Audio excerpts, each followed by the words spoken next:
Dhanik Bharat educational institutions inter IIT JEE NEET admission open. గవర్నర్ను సంప్రదించడంలో విజయ్ తప్పు చేశాడా? ఎందుకంటే 2 రోజుల నుంచి 3వ రోజుకు చేరింది. గవర్నర్ని సంప్రదించడంలో ప్రభుత్వ ఏర్పాటు చేసేందుకు సంసిద్ధతను వ్యక్తం చేస్తూ గవర్నర్ను సంప్రదించడంలో విజయ్ తప్పు చేశాడనే ప్రశ్న ఇప్పుడు తెరపైకి వస్తుంది. నిజానికి ఎన్నికల తర్వాత గవర్నర్ ఎటువంటి నిర్ణయం తీసుకోవాలనే అంశంపైన ఇట్స్ టీవీలో చాలా వీడియోస్ ఉన్నాయి, మీరు చూడొచ్చు. కానీ విజయ్ తప్పు చేశాడనే చర్చకి ఇప్పుడు ఆస్కారం పెరుగుతుంది. ఆ అంశం పైన చర్చ కూడా పెరుగుతుంది రాజకీయ వర్గాలు. ఇప్పటికే తమిళనాడులో ఆందోళనకరమైన వాతావరణం కనిపిస్తుంది. విజయ్ మద్దతుదారులు కావచ్చు, టీవీకే కార్యకర్తలు కావచ్చు, గవర్నర్ లోక్ భవన్ చుట్టుముట్టే ప్రయత్నం చేశారు. అక్కడ కొంత ఉద్రిక్త భరిత వాతావరణం కనిపిస్తుంది. కానీ తప్పు విజయ్ చేశాడా అనే ప్రశ్న పైన కొంత చర్చ జరుగుతుంది. ఎందుకంటే పూర్తి మద్దతు లేకుండా గవర్నర్ను సంప్రదించడం తప్పేనా? అంటే ఏ రాజకీయ పార్టీ మద్దతిస్తుంది, ఎంతమంది మద్దతిస్తారు అనే విషయాన్ని చెప్పకుండా విజయ్ నేరుగా వెళ్ళి గవర్నర్ దగ్గరికి వెళ్ళి నాకు కాంగ్రెస్ మద్దతు ఉంది, నేను ప్రభుత్వాన్ని ఏర్పాటు చేస్తానని చెప్పడం వల్ల ఈ ఇబ్బందులన్నీ తలెత్తాయనే చర్చకు తెరలేచింది. ఎందుకంటే సాధారణంగా సంపూర్ణ మద్దతుతోటే గవర్నర్ ముందుకు వెళ్ళాలి, సంపూర్ణ మద్దతుతోటే గవర్నర్ దగ్గరికి వెళ్ళి ప్రభుత్వ ఏర్పాటుకి అవకాశం ఇవ్వండి అని అడగాలని చెప్పేసి గతంలో సర్కారియా కమిషన్ అట్లాగే పూంచ్ కమిషన్ కొన్ని సూచనలు చేసింది. అయితే ఇలా సుప్రీంకోర్టు నిర్ణయం వేరేలా ఉంది. ఇక్కడ ఏంటంటే పూంచ్ కమిషన్, సర్కారియా కమిషన్ చేసిన కీలకమైన సూచనలు ఏంటంటే ఎన్నికలకు ముందు ఏదైనా ఒక కూటమి ఏర్పడితే ఆ కూటమికి మెజారిటీ వస్తే ఆ కూటమినే ప్రభుత్వ ఏర్పాటుకు ఆహ్వానించాలి. సర్కారీ కమిషన్, పూంచ్ కమిషన్ చేసిన సారాంశం చెప్తున్నాను. ఆ తర్వాత ఒకవేళ కూటమికి మెజారిటీ రాకపోతే, ఎన్నికలకు ముందు ఏర్పడిన కూటమికి మెజారిటీ రాకపోతే రెండో క్రమంలో ఎవరైతే మొత్తం ఎన్నికల్లో పాల్గొన్న రాజకీయ పార్టీల్లో సింగిల్ లార్జెస్ట్ పార్టీ ఏదైతే ఉందో ఆ సింగిల్ లార్జెస్ట్ పార్టీని ప్రభుత్వ ఏర్పాటుకు ఆహ్వానించాలి. ఇక్కడ విజయ్కి అవకాశం కనిపిస్తుంది. సుప్రీంకోర్టు సూచనల మేరకు ఏంటంటే విజయ్ సింగిల్ లార్జెస్ట్ పార్టీ కాబట్టి ఖచ్చితంగా గవర్నర్ అతన్ని ప్రభుత్వ ఏర్పాటుకు ఆహ్వానించాల్సిందే. ప్రభుత్వ ఏర్పాటుకు ఆహ్వానించకపోవడం అనేది ఇక్కడ రాజ్యాంగ విరుద్ధం అవుతుందనే చర్చ జరుగుతుంది. సుప్రీంకోర్టు దర్శకాలకు వ్యతిరేకమైన చర్చ జరుగుతోంది. ఉద్దేశపూర్వకంగానే గవర్నర్ విజయ్ని ప్రభుత్వం ఏర్పాటు చేయకుండా అడ్డుకుంటున్నారనే చర్చకి ఇక్కడే ఆస్కారం ఏర్పడుతుంది. ఒకవేళ సింగిల్ లార్జెస్ట్ పార్టీగా కూడా ఏ పార్టీ అంటే ప్రభుత్వాన్ని ఏర్పాటు చేసేంత శక్తి సామర్థ్యాల్ని ప్రదర్శించకపోతే ఎన్నికల తర్వాత ఏర్పడే కూటములు మాకు మద్దతు ఉంది, ఎన్నికల తర్వాత కొన్ని పార్టీలు కలిసి కూటమిగా ఏర్పడి ప్రభుత్వాన్ని ఏర్పాటు చేస్తామంటే ఆ కూటమిని ప్రభుత్వ ఏర్పాటుకు గవర్నర్ ఆహ్వానించాల్సిందే. ఇక్కడ కూడా విజయ్కి గ్రౌండ్ ఉంది. చాలా స్పష్టంగా పూంచ్ కానీ సర్కారీ కమిషన్లు ఇచ్చిన సూచన తర్వాత సుప్రీంకోర్టు సూచించిన మార్గదర్శకాల ప్రకారం ఇక్కడ విజయ్ సింగిల్ లార్జెస్ట్ పార్టీగా ఉన్నాడు. ఆ తర్వాత కాంగ్రెస్ పార్టీ పొత్తు దొరికింది, ఆయనకి మద్దతు దొరికింది.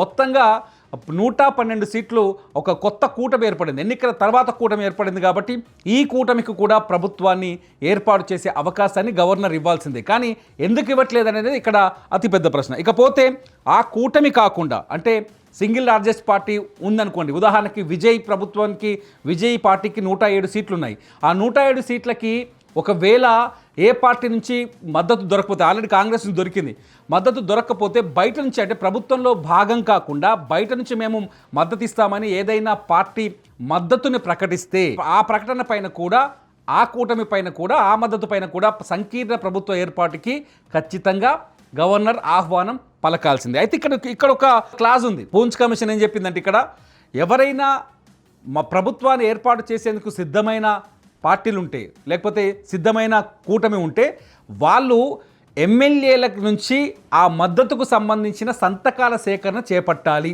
సంతకాలు తీసుకున్న తర్వాతే ప్రభుత్వ ఏర్పాటు కోసం గవర్నర్ని సంప్రదించాలి అని చెప్పేసి పూంచ్ కమిషన్ ఒక అభిప్రాయాన్ని వ్యక్తం చేసింది. కానీ దీనిపైన సుప్రీంకోర్టు ఎటువంటి ప్రస్తావన చేయలేదు. దీనిపైన సుప్రీంకోర్టు ఎలాంటి వ్యాఖ్యలు చేయలేదు. సంతకాలు సేకరించడం కంపల్సరీ అని సుప్రీంకోర్టు మార్గదర్శకాలు ఎక్కడ లేదు. కాబట్టి ఇక్కడ విజయ్కి ఈ గ్రౌండ్ కూడా ఉపయోగపడుతుంది. ఖచ్చితంగా ప్రభుత్వ ఏర్పాటుకి గవర్నర్ ఆహ్వానించాల్సిందే అని చెప్పేసి. ఒకవేళ ఏ పార్టీ ప్రభుత్వాన్ని ఏర్పాటు చేయకపోతే ఇప్పుడున్న సిచ్యువేషన్లో ప్రభుత్వ ఏర్పాటుకు విజయ్ వస్తున్నాడు, ప్రభుత్వ ఏర్పాటుకు విజయ్కి కాంగ్రెస్ పార్టీ మద్దతు ప్రకటిస్తుంది. అంతేకాదు ఇవన్నీ జరుగుతున్నాయి. ఇవన్నీ జరుగుతున్నప్పటికీ కూడా ప్రభుత్వ ఏర్పాటుకి గవర్నర్ అంగీకరించకపోవడం ఇక్కడ రాజకీయంగా చర్చకు దారితీస్తుంది. ఒకవేళ ఏ పార్టీకి ప్రభుత్వాన్ని ఏర్పాటు చేసే శక్తి లేకపోతే, ఏ కూటమికి ప్రభుత్వాన్ని ఏర్పాటు చేసే శక్తి లేకపోతే అప్పుడు రాష్ట్రపతి పాలన విధించి ఎన్నికలను రద్దు చేసి మళ్ళీ ఎన్నికలకు వెళ్లాల్సి ఉంటుంది.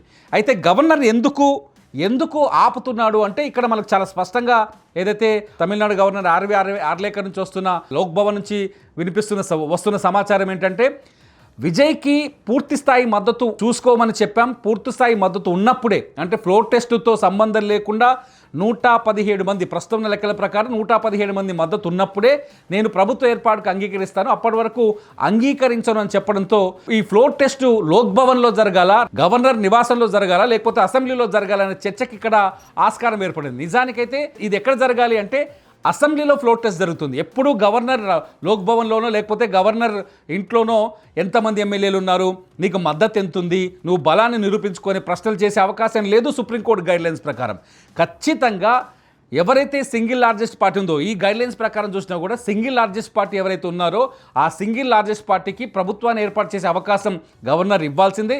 ఇచ్చిన తర్వాత అతి తక్కువ సమయంలోనే సర్కారియా కమిషన్ ఏమో 30 రోజుల సమయం ఇచ్చింది ఏది ఫ్లోర్ టెస్ట్కి, బల నిరూపణకి. అదే పూంచ్ కమిషన్ ఏమో అతి తక్కువ సమయాన్ని తీసుకోవాలని చెప్పేసి పూంచ్ కమిషన్ చెప్పింది. అయితే సుప్రీంకోర్టు కూడా వీటిని నిర్ధారిస్తూ చాలా తక్కువ సమయంలోనే బల నిరూపణ చేయాలి. అసెంబ్లీలో బల నిరూపణలో ఆ పార్టీ విఫలమైతే అసెంబ్లీని రద్దు చేసే అవకాశం ఉంటుంది గవర్నర్కు. బల నిరూపణలో సక్సెస్ అయితే ప్రభుత్వం ముందుకెళ్తుందని చెప్పేసి సుప్రీంకోర్టు గైడ్లైన్స్లో ఉంది. ఇవన్నీ చూస్తుంటే తమిళనాడులో అంటే సర్కారియా కమిషన్ సూచనలు, పూంచ్ కమిషన్ సూచనలు, ఆ తర్వాత సుప్రీంకోర్టు ఇచ్చిన గైడ్లైన్స్, వీటన్నింటినీ చూస్తుంటే తమిళనాడులో ఒక రాజకీయ రణరంగం అయితే కొనసాగుతుంది. గవర్నర్ని ఎవరైనా ప్రభావితం చేస్తున్నారనే చర్చకు మాత్రం ఆస్కారం ఏర్పడుతుంది. చూడాలి మరి గవర్నర్ ఇవాళ ఎటువంటి నిర్ణయం తీసుకుంటారో. అయితే విజయ్ కేవలం కాంగ్రెస్ పార్టీ మద్దతు కోరి, నిజానికి విజయ్కి ప్రభుత్వం ఏర్పాటు చేయడానికి 118 మంది ఎమ్మెల్యేల బల అవసరం. ఎందుకంటే రేపు పొద్దున ఖచ్చితంగా అసెంబ్లీలో బల నిరూపణలో 118 మంది మద్దతు చూపించాల్సిందే. కానీ విజయ్ చేసిన తొందరపాటు ఏంటంటే ఒక్క కాంగ్రెస్ను మాత్రమే సంప్రదించి ఆ తర్వాత ఇతర పార్టీలను ఎటువంటి ఇతర పార్టీల మద్దతు కోరకుండానే గవర్నర్ దగ్గరికి వెళ్ళడం వల్ల అది కొంత తొందరపాటు చర్య అయిందని రాజకీయ వర్గాల్లో చర్చ జరుగుతుంది. విజయ్ కూడా కొన్ని మిస్టేక్స్ చేశాడు అనే చర్చ మాత్రం జరుగుతోంది. చూడాలి ఈ మొత్తం సమస్య ఎలా పరిష్కృతమవుతుందో. మీరేమనుకుంటున్నారు?